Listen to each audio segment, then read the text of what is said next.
Hello guys, buenos dias. Bali ngayong araw ito ay update ko lang kayo ng Friday kasi late upload ako eh.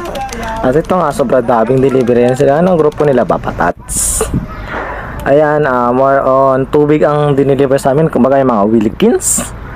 Ito yung araw ng Friday, isang truck ng delivery, pero umaga pa lang yan, napakarami talagang delivery dyan, hindi ko lang na-videoan halos lahat.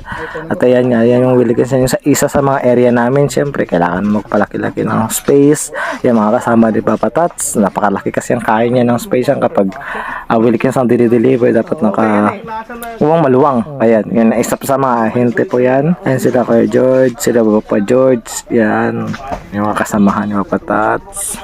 Sunod naman, Gatorade. Yan, more on sa amin yung delivery. Dito, siyempre, ito yung dilipat na namin sa kabila. Kaya tapos na yung Wilkins.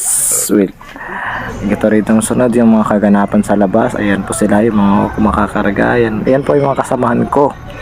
Mga labor, yan po. Yan sila Kuya Al, sila Boss June. Yan sa kabila, kasama nila Papatats. Ayan po, shoutout kay Papatats. Yan si Papatats. Oh, wala atakan. Ito, bali hapon na tapos na yung delivery namin. Diyan, next truck naman. Ito, papalapit na isang truck naman. Automatic delivery. Ayan, sa wings na naman. Sunod ng delivery ng Friday sa taas yan, sa lugar na may Nikatabi. Yun nga lamang po nung Friday, sobrang busy. Maraming salamat.